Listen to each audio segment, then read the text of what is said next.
ప్రతిదినం దేవునితో నేను. కుటుంబ వ్యవస్థలు, జీవన విలువలు అస్తవ్యస్తంగా మారుతున్న ఈ రోజుల్లో ప్రభువు దాసురాలు రెవరెండ్ డాక్టర్ జాయ్ చెరియన్ గారు దైవ దర్శనంతో ప్రభువు సన్నిధిలో కనిపెట్టి పొందిన 366 విభిన్న ధ్యానాంశములను ప్రతిదినం దేవునితో నేను అనే పుస్తక రూపంలో ప్రపంచానికి అందించారు. ఇది అనేకుల జీవితాలను ప్రభావితం చేసే ఒక విలక్షణమైన గ్రంథము. పరిశుద్ధాత్మ దేవుడు ఈ పుస్తకమును పఠించే ప్రతి ఒక్కరిని స్పృశించి శక్తితో నింపునుగాక. ఈ పుస్తకాలిప్పుడు అందరికీ అందుబాటులో ఉన్నాయి. ఈ నూతన సంవత్సరంలో దీనిని మీరు ధ్యానించండి, మీ బంధుమిత్రులకు ఆత్మీయ బహుమతిగా అందించండి.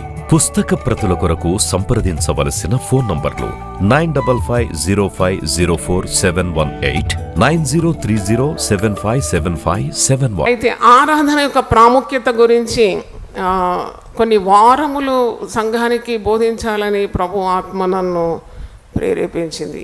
పునరుద్ధాన దినము అది ఆరాధన దినం అని మర్చిపోకూడదు. Don't forget that Sunday is a day of worship. That is the Lord's day.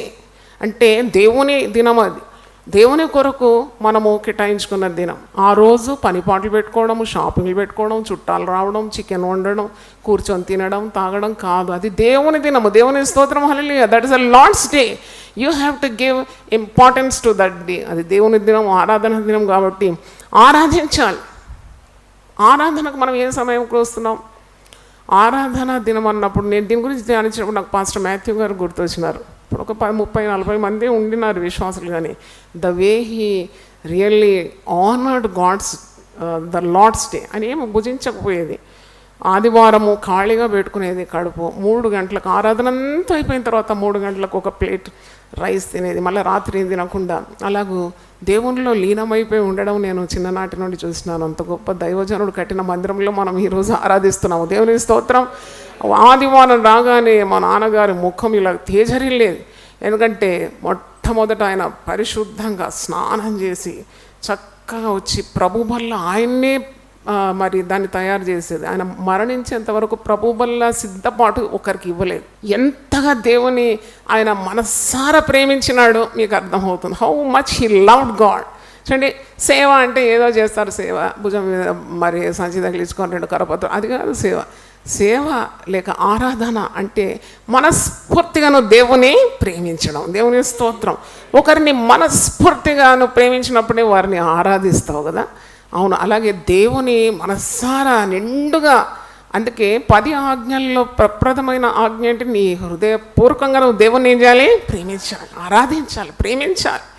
Love God with all your heart. నీ పూర్ణ శక్తితోనూ ప్రేమించాలి, పూర్ణ బలంతోనూ ప్రేమించాలి, పూర్ణ వివేకముతో ప్రేమించాలని అది మొదటి ఆజ్ఞగా మనం చూస్తున్నాం. అంటే గివింగ్ గాడ్ టాప్ ప్రయారిటీ. నాకు సంతోషం ఏంటంటే మనది ఆరాధన సమయము ఉదయం 6 నుండి 9 అని పెట్టినాం. కానీ నేను ప్రార్థన చేస్తున్నాను. దేవుడు నా ప్రార్థన తప్పకుండా వింటాడు. ఒక రోజు వస్తుంది 5 గంటలకే ఇదంతా నిండిపోతుంది. దేవుని స్తోత్రం. నాకు దర్శనం ఉన్నది, అది నెరవేరుతుంది తప్పకుండా. 5 గంటలు కాగానే మొత్తము జనాలు నిండిపోయే రోజులు వస్తున్నది. ఆరాధన అన్నప్పుడు ఏదో అది చికెన్ షాప్ దగ్గర నిలబడి, మటన్ దగ్గర నిలబడి 1.5 కిలోన్నర కొనుక్కొని ఉడకబెట్టి తిని బేవరింపులతో వచ్చేది కాదు ఆరాధన.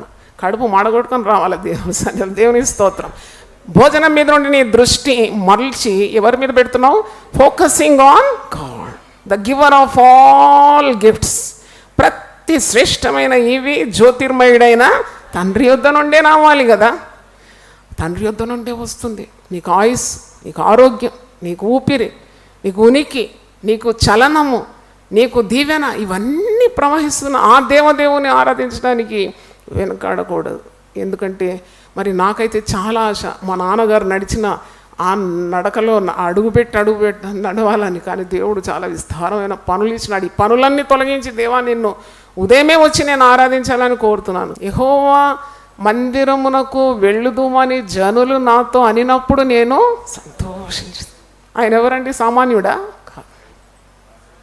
కీర్తనలు 122లో మాట చూడండి. ఒక రాజు అంటున్నాడు. A king is stating this statement. His King David, యెహోవా మందిరమునకు వెళ్ళుదుమని జనులు నాతో అనినప్పుడు నేను సంతోషించింది. యెరూషలేమా మా పాదములు నీ గుమ్మములో నిల్చున్నది. యెరూషలేమా, నిన్ను ప్రేమించువారు వర్ధిల్లుతారని 6వ వచనంలో ఉంది. దేవుని మందిరాన్ని ప్రేమించేవారు, దేవుని సన్నిధిని ప్రేమించేవారు, దేవుణ్ణి ప్రేమించేవారు తప్పకుండా వర్ధిల్లుతారు. యెరూషలేము అంటే దేవుని మందిరం, దేవుడున్న చోటు. మరి నువ్వు ఆ స్థలాన్ని, ఆ సమయాన్ని, ఆ సహవాసాన్ని ఘనపరిస్తే దేవుడు నిన్ను గొప్పగా దీవించబోతున్నాడు. దేవునికి స్తోత్రం. ఎవరు లేనప్పుడు ఎలా పాడాలని ఎవరు అడిగినారు నన్ను. నేనన్నాను, పాడేది మనుషుల కొరకు కాదు. ఎవరి కొరకు పాడుతున్నావు? నువ్వు ఘనపరిచేది మనుషులను కాదు. You're honouring God. Why do you need a crowd? నీకు జనాలు ఎందుకు? నువ్వు పాడేటప్పుడు దేవదూతలు ఇక్కడ తిరుగుతూ ఉన్నాయి, మొత్తం స్థలం అంతా ఛార్జింగ్ అయిపోతుంది. అయినా నువ్వు పాడేది నిన్ను నీవు ప్రదర్శించుకోవడానికి కాదు. నువ్వు దేవుణ్ణి ఏం చేస్తున్నావు? ఆరాధిస్తున్నావు. దేవుని స్తోత్రం, హల్లెలూయా. Worshipping God. కాబట్టి మరి మీరు పరిగెత్తుకొని రావాలి. అంత మంచి అవకాశం, పాడి దేవుని స్తుతించి కీర్తించడానికి, ఆరాధించడానికి, సాక్ష్యం చెప్పి దేవుణ్ణి మహిమపరచడానికి, దేవుడు చేసిన ఉపకారాలను జ్ఞాపకం చేసుకోవడానికి తప్పకుండా ఆరాధించాలి. దేవుని స్తోత్రం, హల్లెలూయా. ఆరాధన అనేది అది నీకు ఒక ఉనికి పట్టు అన్నమాట. నేను కెమెరా నుండి చూస్తుంటే కొంతమంది స్త్రీలు ఎటు చూడకుండా చక్కగా కన్ను మూసుకొని బాగా ఆరాధిస్తున్నారు. దేవా, వీరికి ఇంతకుముందే జ్ఞానం ఇచ్చినావు కదా అని మరి వారి మీద చేతుల నుంచి ప్రార్థన చేశాను. వారికి తెలియదు, కెమెరాల చేతుల మీద నుంచి ప్రార్థన చేస్తాను. ఎందుకంటే I saw them, they Sublime అయిపోయినారు. వారి చేతులు కూడా అసలు పాడేవారిని చూడడం లేదు, వాయిద్యాలు వాయించేవారిని చూడడం లేదు. వారు పాటలు పాడుతూ ఆ తన్మయత్వంలోనే మరి దేవునితో లీనమై ఎవరిని వారు స్తుతిస్తున్నారు? ఎవరిని కొనియాడుతున్నారు? దేవుని. ఎవరిని ఆరాధిస్తున్నారు? దేవుని. అటువంటి ఆరాధన కావాలి. సమరయ స్త్రీతో యేసు ప్రభు అంటాడు కదా, ఇదిగో ఒక కాలం వచ్చుచున్నది, నన్ను ఆరాధించేవారు ఎలాగ ఆరాధిస్తారు? ఆత్మతోనూ సత్యముతోనూ నన్ను ఆరాధించే సమయం రాబోతుంది. అది వచ్చే ఉంది. అందుకే మరి ఈ దినాల్లో దేవుడు సేవకులకు ఆరాధన గురించి మాట్లాడమని సెలవిస్తున్నాడు. నన్నెందుకు నువ్వు 10 వారాలు మాట్లాడు ఆరాధన గురించి అంటే, ఏం మాట్లాడు 10 వారాలు? నేను నీకు ఇస్తాను వాక్కులు, నువ్వు చెప్పు, నా ప్రజలకు నీవు ఆరాధించే తర్వీదును ఇవ్వమన్నాడు. దేవుని స్తోత్రం. ఆ యోహాను సువార్త 4వ అధ్యాయంలో ఆ మాటను చూడండి, 21 నుండి నేను చదువుతున్నాను. జాన్ 4:21. అమ్మ, ఒక కాలము వచ్చున్నది, ఆ కాలమందు ఈ పర్వతం మీదనైనను యెరూషలేములోనైనా మీరు తండ్రిని ఆరాధింపరు. నా మాట నమ్ముము. మీరు మీకు తెలియని దాన్ని ఆరాధించువారు, మేము మాకు తెలిసిన దాన్ని ఆరాధించువారు. రక్షణ యూదుల్లో నుండి కలుగుతున్నది. అయితే యథార్థముగా ఆరాధించువారు ఆత్మతోనూ సత్యముతోనూ తండ్రిని ఆరాధించు కాలము వచ్చుచున్నది, అది ఇప్పుడును వచ్చే ఉన్నది. తన్ను ఆరాధించువారు అట్టివారే కావాలని తండ్రి కోరుచున్నాడు. దేవుడు ఆత్మ గనుక ఆయనను ఆరాధించువారు ఆత్మతోనూ సత్యముతోనూ ఆరాధింపవలను. దేవుని స్తోత్రం, హల్లెలూయా. ఇంత గొప్ప సత్యాన్ని ఒక పాపాత్మురాలైన స్త్రీకి మరి యేసు ప్రభు బోధించడం అంటే ఎవ్వరు కూడా ప్రభు దృష్టిలో తక్కువ వారు కారు. It's a great mystery. గనులైన పరిసయ్యులు, శాస్త్రులు వీళ్ళందరూ ఉన్నారు కదా, కొమ్ములు తిరిగిన వాళ్ళు ఉన్నారు, వాళ్ళకి చెప్పలే. ఒక పాపాత్మురాలకు ఇంత గొప్ప మర్మం బయలుపరిచినాడు దేవుడు. ఆత్మ గనుక నన్ను ఆరాధించేవారు ఆత్మతోనూ సత్యంతోనూ నన్ను ఆరాధించారు. ఈ రోజుల్లో గుడులు చూసుకుంటే మంచిగా గొప్ప నిండా పువ్వులు పెట్టుకొని పట్టు చీర పటపటామంటూ మరి అందరూ వారిని చూడాలని, అది ఒక తీరు చూస్తే చాలా శిక్షార్హమైంది. ఎందుకంటే you are diverting the attention of people from God to yourself కదా. నువ్వు చాలా అందంగా తయారై ఆరాధనకు వచ్చే అవసరం లేదు. నువ్వు ఉన్న పాటను వచ్చేయి, ఉన్న పాటున వచ్చున్నావు. ఎందుకంటే నీవు చాలా అందంగా తయారై వచ్చి చాలా రంగురంగులుగా వచ్చేస్తే వేరే వాళ్ళు నిన్ను చూస్తారు, వాళ్ళ ఫోకస్ అంతా నీ మీదకి వస్తుంది. దానికి కారకురాలు ఎవరు? నువ్వైపోతావు. దేవుని నుండి దృష్టి మరలిపోతుందేమో. కాబట్టి మనం ఆరాధించడానికి, దేవుని ఆరాధించడానికి వచ్చినాం. దేవుని స్తోత్రం, హల్లెలూయా. ఆరాధించడానికి చాలామంది వస్తారు, కానీ పక్కన చూస్తూ ఉంటారు, అటు చూస్తారు, ఇటు చూస్తారు. నీ కన్నులు అటు ఇటు కాకుండా సూటిగా చూడాలి. ఎవరి తట్టు? దేవుని తట్టు. హల్లెలూయా. ఆ కాలంలో యూదులు, ఎక్కడెక్కడో చెదిరిపోయిన యూదులందరూ కూడా యెరూషలేముకి వచ్చేది ఆరాధించడం, ఎందుకంటే దేవుడు ఉండే చోటని. కానీ ఆత్మరూపిగా యేసు ప్రభు శిలువ పునరుద్ధానం, మరణ పునరుద్ధానం అయిన తర్వాత ఆత్మరూపిగా ఆయన ప్రతి చోట ఉన్నాడు. ఆయన సర్వవ్యాపిగా ఉన్నాడు కదా. దేవుని స్తోత్రం. అందుకే ఆయన ఆత్మ గనుక, దేవుడు ఆత్మ గనుక దేవుని ఆరాధించేవారు ఎలాగ ఆరాధించాలి? ఆత్మతో సత్యంతో ఆరాధించాలి. దేవునికి స్తోత్రం. ఏమంటున్నానంటే ఉదయము దేవుని వెతకడం చాలా ప్రశస్తమైంది. అందుకే మనకి 6 నుండి 9 అని పెట్టినాం. కీర్తనలు 63:1 ఒక మాటను చూడండి. Psalms 63:1. దేవా నా దేవుడవు నీవే, వేకువనే నిన్ను వెతుకుతాను, నీ బలమును నీ ప్రభావమును చూడవలనని పరిశుద్ధాలయమందు నేను ఎంతో ఆశతో నీ తట్టు కనిపెట్టి ఉన్నాను. హల్లెలూయా. అంటే ఆదివారం లేవగానే మనసు ఇంకా ఉత్సాహంతో ఆనందంతో ఉండాలి. I have to go to the house of God. నేను దేవుని సన్నిధికి ఎప్పుడు పోవాలి? దేవుని బిడ్డల్ని ఎప్పుడు చూడాలి? నేను తోటి సహవాసులను విశ్వాసులను కలుసుకోవాలి. అవును, యేసు శరీరం కదా క్రీస్తు సంఘం అంటే. మరి క్రీస్తు యొక్క శరీరం ఒకరికొకరును చూసుకోవాలి. అవును, ప్రేస్తలాడు చెప్పుకోవాలి, కలిసికట్టుగా మేము ప్రార్థించాలి, కలిసికట్టుగా మేము ప్రార్థన చేయాలి, మేము బాగోగులు తెలుసుకోవాలి. చాలా సంతోషం. మనమందరం ప్రార్థన చేద్దాం. ఏవో అమెరికాలో ఇలా జరుగుతుంది. అక్కడ నిజమైన దేవుణ్ణి ఆరాధించకుండా సాతాన్ని ఆరాధించేవారు చాలా కోకలుగా పెరిగిపోతున్నారు. అది సాటాన్ వర్షిపర్స్ అంట. మనమేమో దేవుణ్ణి ఆరాధిస్తున్నాము, అక్కడ సాతాన్ను ఆరాధిస్తున్నారు. కాబట్టి మనము తప్పకుండా ఈ దేశం కొరకు ప్రార్థన చేయాలి, మన దేశం కొరకు కూడా ప్రార్థన చేయాలి. సృష్టికర్తను మరిచి ఎవరిని ఆరాధిస్తున్నారు? సృష్టిని ఆరాధన. మనకు మండొద్దా? మనం జవాబుదారులుగా మా ప్రార్థన చేయకుంటే. అందుకే మరి మీరు ప్రార్థన చేయొచ్చు. దేవుడు మీరు అపారంగా దీవిస్తాడు. దేవుడు మాటలన్నీ మీరు వినండి. 3 పూటల ఆహారం అవసరం లేదు నన్ను అడిగితే. ఒక్క పూట just give up on meal. కొద్దిగా కూర్చొని మంచిగా ఆరాధించండి. ఆరాధించడానికి దేవుడు 1000 నామాలు కూడా ఇచ్చినాడు. దేవుని స్తోత్రం. హల్లెలూయా. ఏం ఆరాధించాలమ్మా? ఎంతసేపు పాటలు పాడాలి? పాటల పుస్తకం 1000 పాటలు లేదా? 1000 పాటలు మీకు సిద్ధపరిచామా లేదా? యునైటెడ్ పీపుల్స్ ఫెలోషిప్లో చిన్న బుక్లో ఎన్ని పేర్లు ఉన్నాయి దేవుని? 1000 titles of God.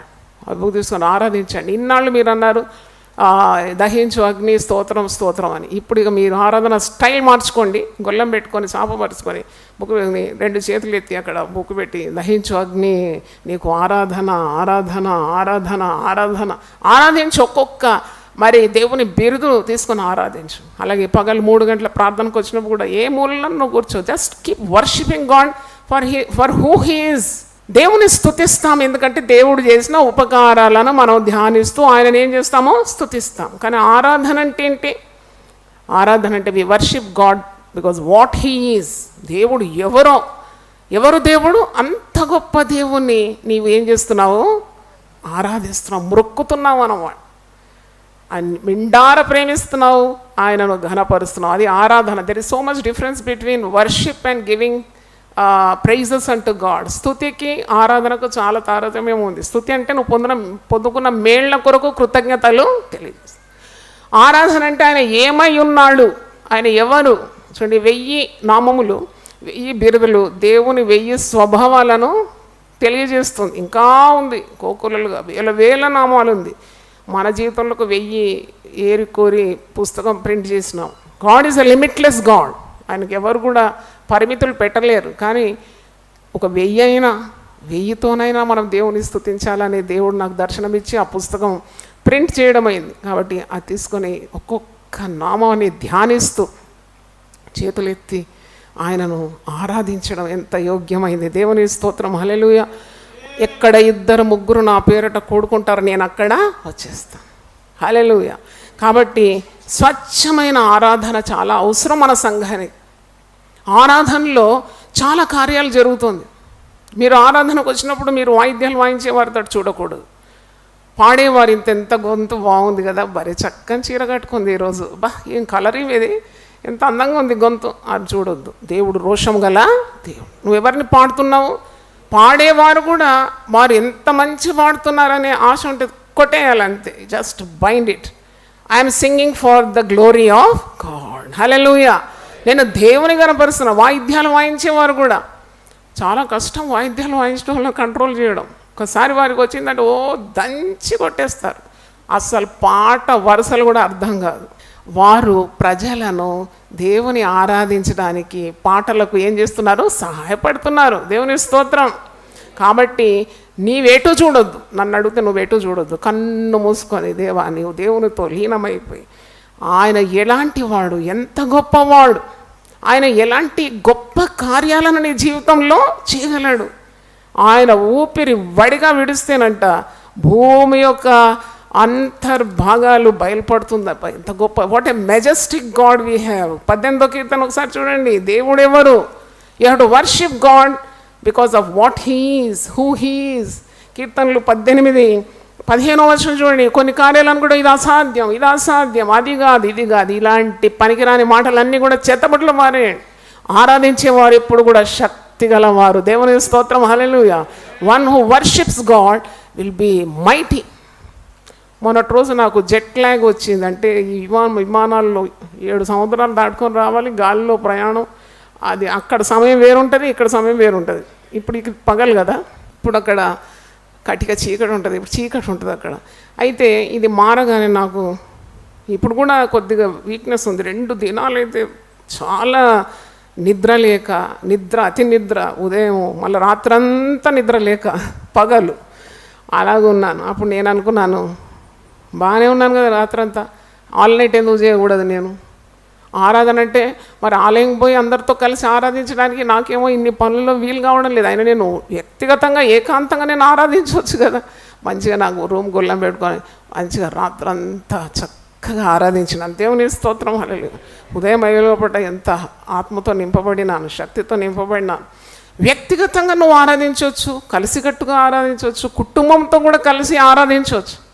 That's a great blessing when you can really worship God with your family. కొన్నిసార్లు అది వీలు కాదు అన్నట్టు, ఇంకా మరి మా కుటుంబంలో ఆరాధించడం లేదండి, అందుకే నేను కూడా ఆరాధించదాను. You started. నీ వ్యక్తిగతంగా కూర్చొని పాటలు పాడి దేవుని మహిమపరచు. నా సేవా జీవితంలో జరిగిన ఒక అద్భుతం చెప్తాను.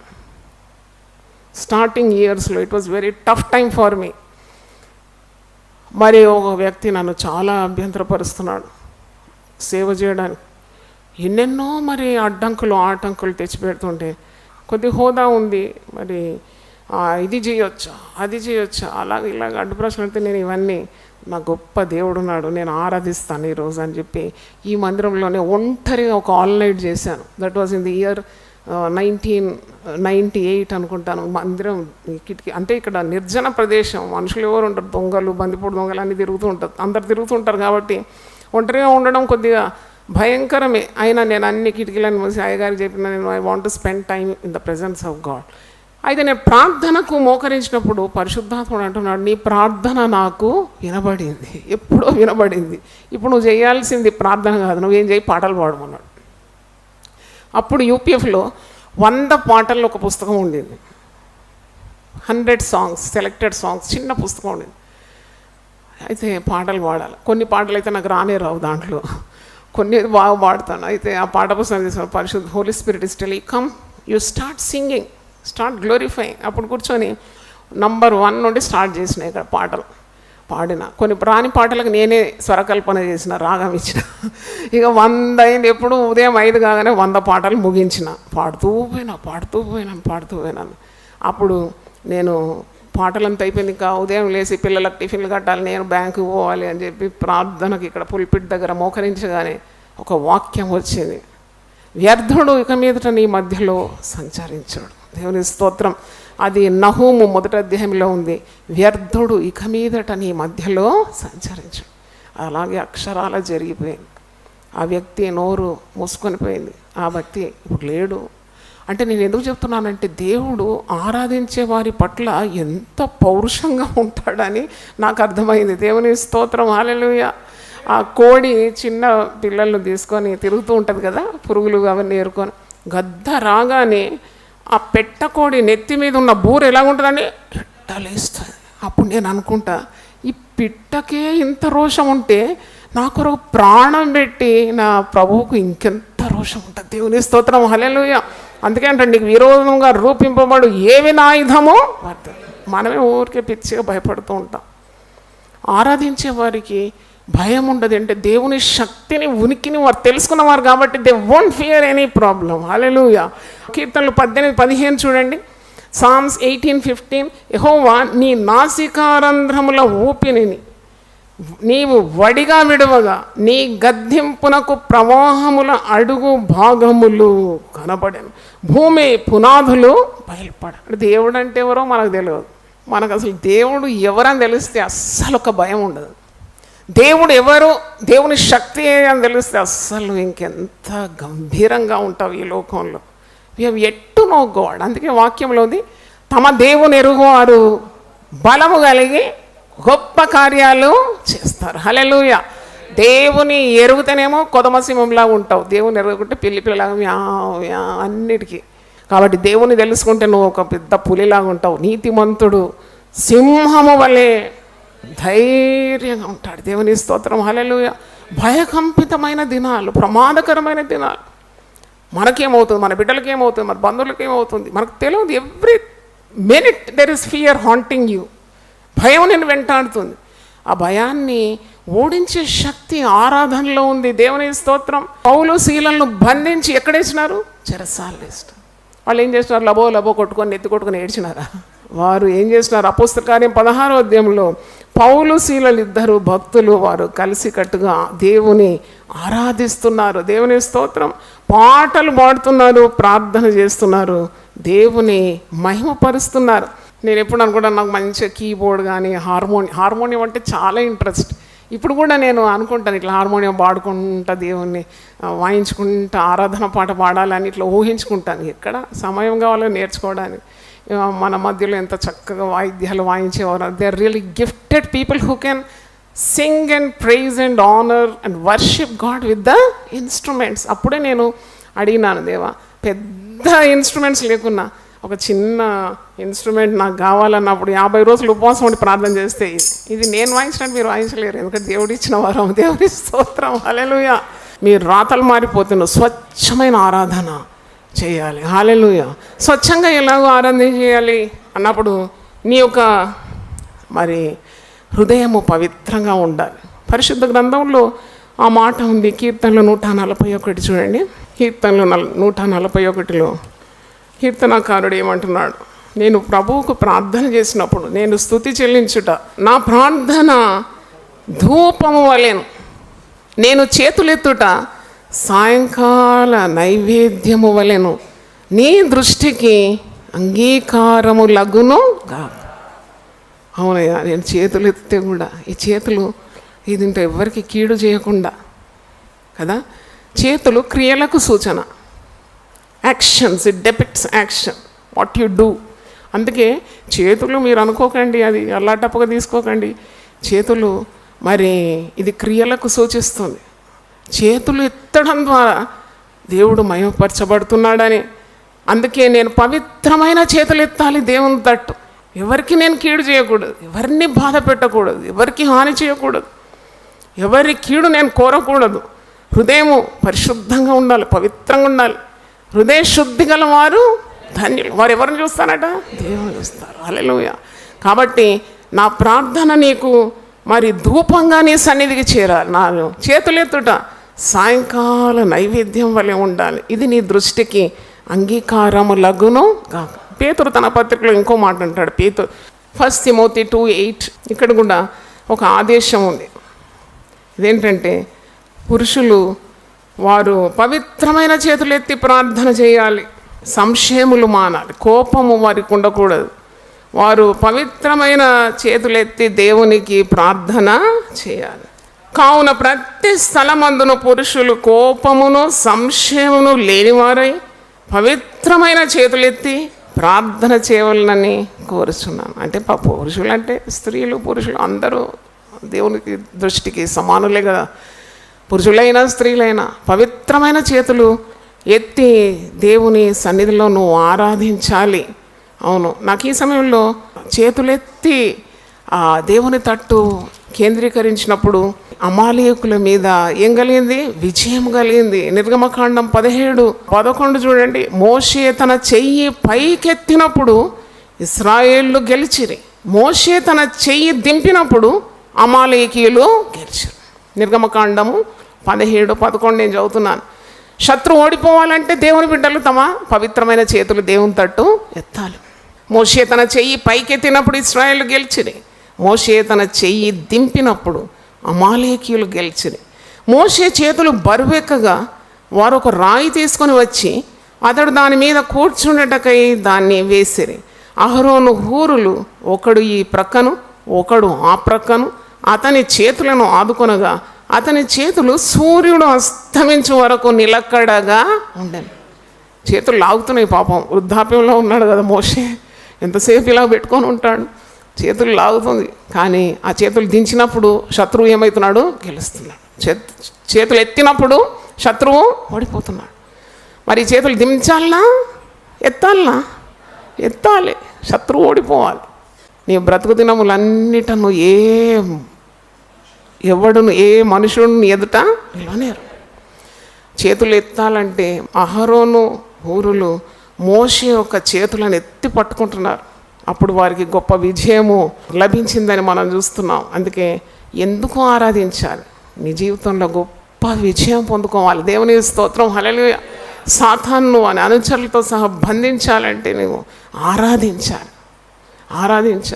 వాయిద్యాలు వస్తే మంచిగా ఒంటరిగా వాయించాలి. నాకు ఇంకొక సంగతి ఇప్పుడు గుర్తొచ్చింది. దావీదైతే మందసం ఎదుట ఎట్లా స్తుతించినాడు, దేవుణ్ణి ఎలాగ ఆరాధించినాడు? నాట్యం ఆడి. అప్పుడు మీకాలు కిటికీ నుండి చూసి ఏమంటుంది? బుద్ధి లేనివాడు అంత దాసదాసులతో కలిసి ఏదో నాట్యం ఆడుతున్నాడు, బుద్ధి లేదు. కొంచెం తిట్టినప్పుడు ఏం తిడతారు? బుద్ధి లేదు, సిగ్గు లేదు, రెండు లేదు అంటారు. కానీ దేవుని ఆరాధించే వారికి ఇవి అవసరమే లేదు కదా. అన్నీ తన్మయత్వంలో అన్నీ మరిచి దేవుని ఆరాధిస్తారు. అందుకే గొప్ప విజయము నీ జీవితంలో రావాలంటే నువ్వు ఆరాధించాలి. మనకు అన్నిటిలో అత్యధికమైన విజయాన్ని దేవుడు ఇస్తాడని వాగ్దానం ఇచ్చిన దేవుడు. నాకు దేవుడు బలంగా మాట్లాడినాడు. నిన్నటి రోజు కూడా మాట్లాడినాడు, ప్రతిరోజు మాట్లాడుతూనే ఉన్నాడు. There is no defeat for God's children. Hallelujah. ఓడిపోయినామండి, మా కుటుంబంలో ఒకడు మారుమనసు పొందలేదండి, ఇంకో పిల్లని ఎత్తుకొని పోయినాడండి, లేక ఇంకోరు ఏదో కుష్టం వచ్చిందండి, రోగం వచ్చిందండి, టీబీతో బాధపడుతున్నాడు. No, we're more than conquerors through Jesus. అన్నిటి మీద అత్యధికమైన విజయం ఇస్తాడు. ఎందుకంటే మనం సరి అయిన ఫార్ములాస్ అప్లై చేయడం లేదు, అందుకే జవాబు రావడం లేదు. కాబట్టి ప్రార్థన చేసి దేవుని ఆరాధించినప్పుడు అన్నిటిలో అత్యధికమైన విజయం. దేవుని స్తోత్రం. నీకు వాయిద్యం వస్తే వాయించు, మంచిగా గొల్లం వేసుకొని. ప్రజలుంటేనే వాయిస్తాను అనుకో, ప్రజలుంటే నేను పాడతానని అనుకో. ప్రజలు ఉండినప్పుడు కూడా పాడు, ఆలయంలో ఆరాధించు, సహోదరులతో కలిసి దేవుని ఆరాధించు, ఒంటరి సమయంలో కూడా ఆరాధించు, ఏకాంతంగా దేవుని ఆరాధించు, కుటుంబంతో కలిసి దేవుని ఆరాధించు. ఆయన ఆరాధనకు యోగ్యుడు, స్తుతికి పాత్రుడు. హల్లెలూయా. ఆయన తన బిడ్డలు చేసే స్తుతుల మీద ఆసీనుడై ఉంటాడు. ఇశ్రాయేలు చేసే స్తోత్రముల మీద నేను ఆసీనుడై ఉంటాను. కీర్తనలు 22:3 మాటలు. ఆరాధిస్తే నీవు స్వస్థత కలుగుతుంది. దేవుని స్తోత్రం. హల్లెలూయా. ఏదైనా రోగం నిన్ను బాధిస్తుందా, భయపెడుతుందా? ఆ భయం ఉన్నప్పుడు పాటవాడు గొంతెత్తి, దయ్యాలన్నీ ఉరిగిపోతాయి. దేవుని స్తోత్రం. ఆ రోగం వెళ్ళిపోతుంది. ఆ రోగ భయం నీకు అవసరం లేదు. ఎందుకంటే నిన్ను స్వస్థపరిచి యెహోవాను నేనే. హల్లెలూయా. ఆయన అబద్ధం ఆడతాడా? విల్ గాడ్ లై? ఆయన అబద్ధం ఆడటకు ఆయన ఏమన్నా మనిషా, మానవుడా? మాట తప్పడానికి ఏమన్నా నరుడా? నీకు ఏదైనా జబ్బు ఉంటే ఆరాధిస్తే సంఖ్యలు ఊడిపడిందని అపోస్తుల కార్యం 16లో చూస్తున్నాం. ఇంకా అద్భుతాలు జరిగింది. ఆ చెరసాల నాయకుడు కూడా మారు మనసు పొంది కుటుంబంతో రక్షణ పొంది బాప్తిసం పొంది పరిశుద్ధాత్మ శక్తిని పొందుకున్నాడు. ఆరాధిస్తే నీకు స్వస్థత, ఆరాధిస్తే నీకు విడుదల. పోలీస్ కేసులు, కోర్టు కేసులతో మగ్గి ఏడుస్తూ ఉక్కిరి అయిపోతారు. కానీ ఆరాధించడం రాదు. ఆరాధిస్తేనే నీకు ఆ కేసు కొట్టివేయబడుతుంది. దేవుని స్తోత్రం. ఆరాధిస్తే నువ్వు ఇక దేనికి భయపడవు. హల్లెలూయా. ఆరాధించినప్పుడే నీకు మరి హెచ్చు కలుగుతుంది. That's what God revealed to me. Promotion కొరకు వీళ్ళ కాళ్ళు ఎమ్మెల్యేలు అంటే ఎంపీలు అంట, వారెవరండి? దేవదేవుని సన్నిధిలో నువ్వు ఉన్నావు. దేవుని స్తోత్రం. హల్లెలూయా. ఏలియా భక్తుడు అంట, నేను ఎవని సన్నిధిలో నిలబడి ఉన్నాను అని అంటాడు కదా. అవును, I'm standing in the presence of great and Majestic awesome God who can perform anything for you. ఆ దేవదేవుని సన్నిధిలో నువ్వు ఉన్నావు. నీకు హెచ్చు కావాలంటే ప్రార్థన చేయాలి. చాలామంది ఏడుస్తారు, ఫలాని వాళ్ళు నేను పైకి రాకుండా వాళ్ళు ఏం చేసినారని అడ్డుపడ్డ. అవి చిన్న మాటలు. Trust in a big God. Hallelujah. గొప్ప దేవుడు. ఒక నరుడు చెయ్యి పెడితే అడ్డు పెడితే ఆగిపోతాడు, ఆ దేవుడు ఆగాడు. అందుకే 75వ కీర్తన 6వ వచనంలో ఉంది, promotion comes neither from the east not from the west not from the south but from God above. దేవుని స్తోత్రం. నీ ప్రమోషన్ ఎవరు ఆపేయలేరు. మనం ఇంతగానో చెప్తాం కదా, అరే దేవుడు నాకు దాచి ఉంచిన మేలు ఎంతో గొప్పది, నా కొరకు సిద్ధపరిచిన మేలు ఎంతో గొప్పది. ఆ విశ్వాసం ఉండాలి. దేవుని స్తోత్రం. కాబట్టి నీకు హెచ్చు కలగాలంటే నువ్వు ఆరాధించాలి. ఆరాధనకు సమయం పాటించాలి, క్రమం పాటించాలి. అవును, నువ్వు ఎవరో చూడడానికి వస్తున్నావు కాదు కదా, దేవదేవ సన్నిధికి వస్తున్నావు అంతే. రష్. చీఫ్ మినిస్టర్తో మీకు అపాయింట్మెంట్ ఉందండి, రేపు ఉదయం 10 గంటలకు నీకు అపాయింట్మెంట్ చీఫ్ మినిస్టర్తో ఉంటే 10 గంటలకు లేస్తావా? ఆవలింత లేసుకుంటా మెల్లకపోతే ఆయన నీ కొరకు ఆగుతాడా? 10 అంటే నువ్వు 2 రోజులను సిద్ధపడతావు. ఏ డ్రెస్ వేసుకోవాలా, ఎట్లా మాట్లాడాలా, ఎట్లా ఉండాలి, అది మరి శైలి ఎట్లా ముందే పోయి పసిగట్టి ఉంటావు కదా. మరి ఆయన ఒక నరుడు, కానీ దేవదేవుని సన్నిధికి నువ్వు ఎంత సిద్ధపాటుతో పోవాలి కదా. దేవుని స్తోత్రం. హల్లెలూయా, హల్లెలూయా. చాలా సంఘాల్లో ఉదయకాల ఆరాధన లేదు. మన సంఘంలో ఉన్నందుకు ఒకసారి ఇంకా చప్పట్లు కొట్టి దేవుని స్తుతిద్దాం. వేకువని తెల్లారగానే నేను వెళ్ళిపోతాను ఆరాధనకు. అవును, తెల్లారగానే ఉదయం లేసే పిట్టకు పుట్టడి పురుగులు దొరుకుతాయి. దేవుని స్తోత్రం. Hallelujah. The early bird will have lot of things to eat, worms. అందుకే ఉదయం లేవాలంట. ఉదయం లేచిన పిట్టకు పుట్టడి పురుగులు అన్నట్టు. ఎన్ని ఆశీర్వాదాలు. మరి ఈ సంఘము ఎంత ప్రయాసపడుతుంది మీ కొరకు, ఉదయకాల ఆరాధన కొరకు. కొందరు జాదా హుషారి, ఆరాధనకు రారు, వాక్యంకు రారు. ఎప్పుడు వస్తారు తెలుసా? ప్రార్థనకు వచ్చి జాయిన్ అయిపోతారు లైన్లో. అదేంటో హోలీ స్పిరిట్ వాళ్ళని చూడగానే నేను అడుగుతాను అన్నమాట. పరిశుద్ధాత్మని అడిగి, నువ్వు ఆరాధనకు రాలేదు కదా? అవునమ్మా, రాలేదమ్మా. తల కిందికి వేసుకొని రాలే. మరి ఎందుకు వచ్చినావు? ప్రార్థన చేయించుకోవడానికి వచ్చినావు. అన్నీ అడుక్కోవడమేనా? దేవునికి ఇచ్చే స్తుతియాగం లేక ఆరాధన లేక ఘనత ఇవ్వవా? అక్కడ మనం తప్పుటడుగు వేస్తున్నాం, దేవుని దీవెనలన్నీ పోగొట్టుకుంటున్నాం. కాబట్టి నువ్వు ఆరాధన చేయాలి. దేవుని స్తోత్రం. ఎందుకు ఆరాధన చేయని? Why worship, what to worship, how to worship, when to worship, where to worship and whom to worship. ఈ దాని మీద నేను వచ్చే ఆదివారం తప్పకుండా మీతో మాట్లాడతాను. ఈరోజు మనము ఆరాధించడం గురించి నేర్చుకున్నాం. మరి దేవుడు యథార్థమైన ఆరాధనలు కోరుతున్నాడని మనం వాక్యం నుండి నేర్చుకున్నాం. మనం ఏవేవి ఆరాధిస్తున్నాం? చాలామంది ఆరాధిస్తున్నారు. ఏం ఆరాధిస్తున్నారు? బంగారంను ఆరాధిస్తున్నారు, కరెన్సీ నోట్లను ఆరాధిస్తున్నారు, ఇల్లు చూసి ఇల్లు కట్టుకొని దాన్ని ఒక విగ్రహంగా చేసి ఆరాధిస్తున్నారు. కొందరు వ్యక్తులను ఆరాధిస్తున్నారు. పరిశుద్ధాలయంకి వచ్చిన తర్వాత కూడా దేవుని ఆరాధించడం మర్చిపోయి ప్రసంగం చేసేవారిని ఆరాధిస్తున్నారు, పాటలు పాడేవారిని ఆరాధిస్తున్నారు, వాయిద్యాలు వాయించేవారిని ఆరాధిస్తున్నారు, లేక అక్కడ కొంతమంది చక్కగా కనబడితే వారిని ఆరాధిస్తున్నారు. కాదు, దేవుడే పూజార్హుడు. నిర్గమకాండం 15:11 చూడండి. ఎక్సడస్ 15:11. యెహోవా వేల్పులలో నీ వంటి వాడు ఎవడు? పరిశుద్ధతను బట్టి నీవు మహనీయుడవు, స్తుతి కీర్తనను బట్టి పూజ్యుడవు, అద్భుతములు చేయువాడు, నీ వంటి వాడు ఎవడు? హల్లెలూయా. బా, నీ వంటి వాడు ఎవడు? ఎవరిని నీవు దేవుని పక్కన పెట్టుకొని ఆరాధిస్తావు? దేవుడే ఆరాధనకు యోగ్యుడు.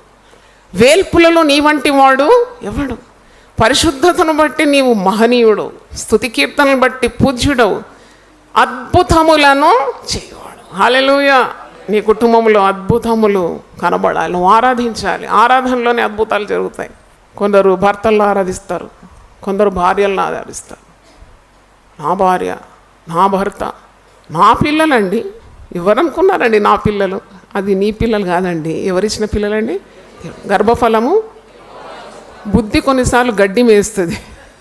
ఇచ్చిన వాళ్ళని మర్చిపోయి ఆ ఇచ్చిన దాన్ని చూసి మురిసిపోతుంది. Forget the giver, you look at the gift and keep on idolising the gift.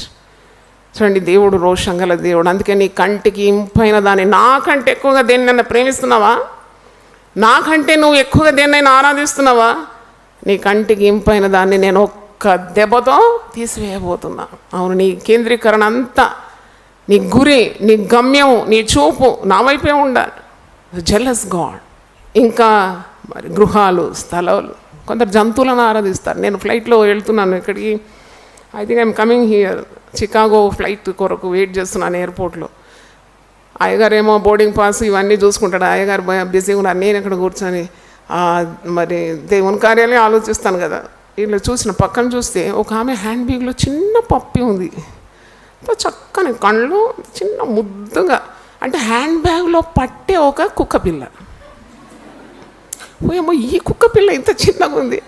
నేను కూడా చూసి మురుస్తున్నాను. మళ్ళీ దేవుడు అంటున్నాడు, ఏంటి ఎక్కడ చూస్తున్నావు నువ్వు డిఓజీ తట్టు చూస్తున్నావా? నువ్వు చూడు జిఓడి తట్టు చూడు. హల్లెలూయా. నువ్వు కుక్కను చూస్తున్నావు ఏంటి, నన్ను చూడు అన్నాడు. కన్ను మూసుకొని దేవా, కుక్క కాపాడదు నన్ను విమానంలో, ఎవరు కాపాడతారు? దేవుడే కాపాడారు. మా బంధువుల్లో ఒక యవనస్తుడు కుక్కల పిచ్చి, చిన్న కుక్క అంట, పెద్ద కుక్క అంట, ఆల్సేషన్ కుక్క అంట, ఇంకో కుక్క బ్రీడ్ అంటే దానికి 90,000 అంట, ఇంకో దానికి 1,00,000 రూపాయలు అంట. అది పిల్లలు పెడితే దాన్ని అమ్ముకుంటే ఇంకొస్తుందండి. నేను ఒకరోజు ఆయన గదికి పోయినాను, చాలా దగ్గర బంధువు, యవనస్తుడు, దాదాపు 27 సంవత్సరాలు ఉంది వయసు. అప్పుడు నేను అన్న, బిడ్డ నేను ఒక మాట చెప్తున్నాను, నీకు కుక్కల పిచ్చి ఎక్కువైంది. నువ్వు ఆరాధించేది దేవుణ్ణి ఆరాధిస్తలేవు. నువ్వు ఎవరిని ఆరాధిస్తున్నావు? ఎవరిని కూడా దేన్ని ఆరాధిస్తున్నావు? కుక్కలు.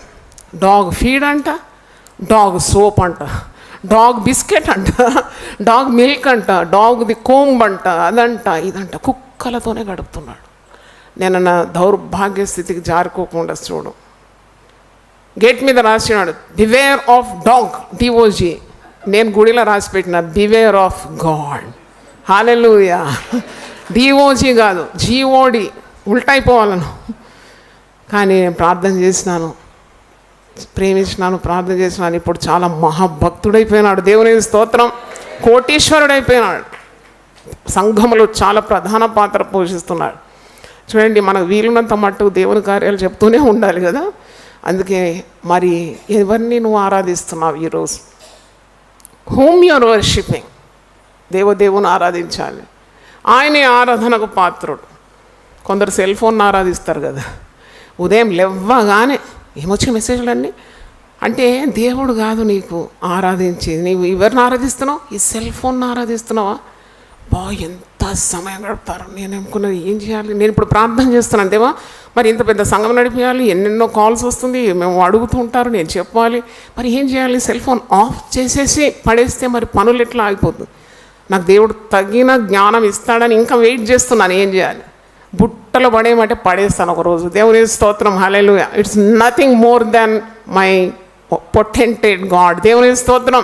అంత గొప్ప దేవుని కంటే మించింది కాదు సెల్ ఫోన్, కంప్యూటర్లు, ఐప్యాడ్. ఇప్పుడు అదే రోగము బాగిపోయింది. చిన్న బిడ్డలు మనకు దొరుకుతలేరు కదా, చిన్న బిడ్డలు కూడా. ఇప్పుడు 3 నెలలు కాకముందే నాకు అనిపిస్తుంది, ఇప్పుడు తల్లి గర్భం నుండే సెల్ ఫోన్లో ఐప్యాడ్ పట్టుకొని వచ్చేటట్టున్నారు. అమ్మో, ఎంత తెలివి, ఎంత తెలివి. ఐప్యాడ్ తీసుకుంటే టక టక టక టక 2 సంవత్సరాలు లేదు, వాళ్ళకి ఇష్టం వచ్చిన పాట పెట్టుకుంటున్నారు అన్నమాట. ఇంత అంటే ఇది దేవుని అంత్యకాలంలో జ్ఞానం ఏమైపోతుందంట, విస్తరించేస్తుందంట. ప్రేమ ఏమైపోతుంది, దేవుని మీద ఉన్న ఏకాగ్రత పోతుంది. అంటే చాలా జాగ్రత్తగా ఉండాలి. ఇలాంటివన్నీ తొలగిపోవాలంటే ఉపవసించి మనం ప్రార్థన చేయాలి. దేవుని స్తోత్రం. 3 పూటలు తిని రోగాలు తెచ్చుకోకుండా ఒక పూట మానేస్తాను. I will concentrate on God. నేను దేవుణ్ణి ఆరాధిస్తాను, దేవుని స్తుతిస్తాను. నా కుటుంబ అవసరాల కొరకు నేను దేవుణ్ణి అడుగుతాను. ఆయన గొప్ప దేవుడు, ఈజ్ ఎ గ్రేట్ గాడ్. కాబట్టి నా ప్రతి సమస్య ఆయన తప్పకుండా ఏం చేస్తాడు? పరిష్కరిస్తాడు. నాకు విజయం ఇస్తాడు. నా రోగం తొలగిపోతుంది. నా కుటుంబంలో పాపము తొలగిపోతుంది. కుటుంబం నుండి పాపం తొలగించడం అంత సునాయాసం కాదు. ఆరాధించు దేవుని. పాపము మచ్చుకైనా కనబడదు. దేవుని స్తోత్రం. హల్లెలూయా. అవును, పాపం తొలగిపోతుంది, అక్రమం తొలగిపోతుంది, కఠినత్వం తొలగిపోతుంది. పిల్లలందరూ కూడా దేవుని సన్నిధికి తప్పకుండా రావాల్సిందే. దేవుని స్తోత్రం. హల్లెలూయా. దేవుని నమ్ముకున్నవాడు ఎక్కడ పాడైనాడు? అందుకే యోబు అంటాడు, నీ భక్తి నీకేం కలుగజేస్తుంది? ధైర్యాన్ని కలుగజేస్తుంది. దేవుని స్తోత్రం. హల్లెలూయా. నీ భక్తి నీకు ధైర్యం కలిగించదా? ఎక్కడైనా యథార్థవంతుడు నశించినాడా అని ఆ మాటలు మనం యోబు గ్రంథంలో చూస్తున్నాం. దేవుని స్తోత్రం. కాబట్టి యథార్థంగా దేవుని ఆరాధించడం నేర్చుకుందాం.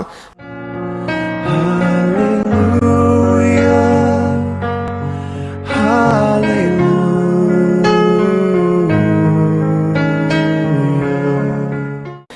ఆత్మతో సత్యంతో నిన్ను ఆరాధించడానికి సహాయం దయచేయండి. ఆనాడు సమరయ స్త్రీతో నువ్వు పలికినావు, నన్ను ఆరాధించేవారు ఆత్మతో సత్యంతో ఆరాధించాలి, దేవుడు ఆత్మ అని నేర్పించిన. అవును ప్రభువా, నాయనా నీకు స్తోత్రం. మేము ఎవరినో ఆరాధించడం కాదు, ఏమేమో ఆరాధించడం కాదు, మరి తండ్రి ఏ రూపమును పెట్టుకొని మేము ఆరాధించడం కాదు. ఓ సత్య దేవుడవు, ఉనికి కలిగిన దేవుడవు, చలించే దేవుడవు, జీవము గల దేవుడవు నాయన, మాకు సమీపముగా ఉండే దేవుడవు తండ్రి, మాలో ఎవరికి దూరంగా ఉండే దేవుడవు కావు ప్రభువా. అట్టి దేవుని మేము ఆరాధించడానికి సహాయం దయచేయండి. ఈ వర్తమానం ద్వారా టీవీ ద్వారా విన్న వారిని కూడా ఆరాధనలో మీరు నడిపించమని ప్రార్థిస్తున్నాను తండ్రి. ప్రతి ఒక్కరిని ఆరాధన మరి జ్ఞానంతో నింపుమని యేసు నామములో అడుగుతున్నాను తండ్రి. ఆమేన్. హల్లెలూయా, హల్లెలూయా, హల్లెలూయా. దేవుడు మన సమృద్ధిగా దీవించును గాక. ఆమేన్. ప్రతిదినం దేవునితో నేను. కుటుంబ వ్యవస్థలు, జీవన విలువలు అస్తవ్యస్తంగా మారుతున్న ఈ రోజుల్లో ప్రభువు దాసురాలు రెవరెండ్ డాక్టర్ జాయ్ చెరియన్ గారు దైవ దర్శనంతో ప్రభువు సన్నిధిలో కనిపెట్టి పొందిన 366 విభిన్న ధ్యానాంశములను ప్రతిదినం దేవునితో నేను అనే పుస్తక రూపంలో ప్రపంచానికి అందించారు. ఇది అనేకుల జీవితాలను ప్రభావితం చేసే ఒక విలక్షణమైన గ్రంథము. పరిశుద్ధాత్మ దేవుడు ఈ పుస్తకమును పఠించే ప్రతి ఒక్కరిని స్పృశించి శక్తితో నింపునుగాక. ఈ పుస్తకాలిప్పుడు అందరికీ అందుబాటులో ఉన్నాయి. ఈ నూతన సంవత్సరంలో దీనిని మీరు ధ్యానించండి, మీ బంధుమిత్రులకు ఆత్మీయ బహుమతిగా అందించండి. పుస్తక ప్రతుల కొరకు సంప్రదించవలసిన ఫోన్ నంబర్లు 9550504718, 9030757571.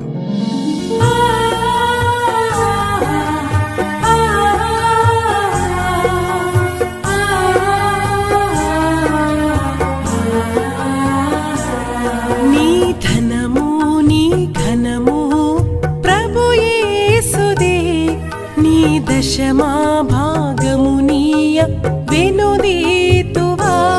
నీ ధనము నీ ఘనము ప్రభు యేసుదే, నీ దశమా భాగమునీయ వెనుదీతువా.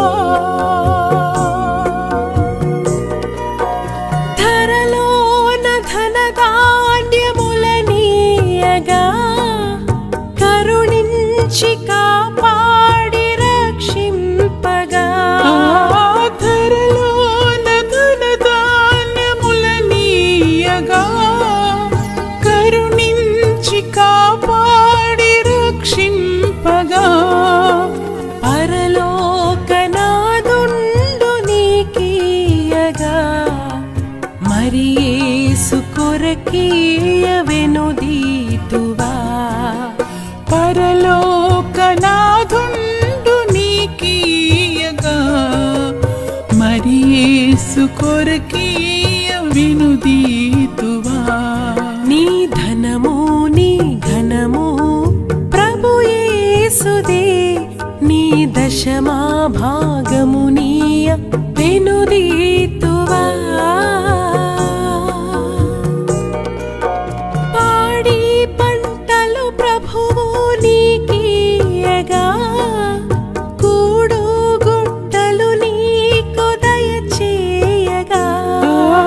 పాడి పంటలు ప్రభువు నీకీయగా కూడు గుట్టలు నీకు దయచేయగా. వీడంగ ప్రభు యేసునా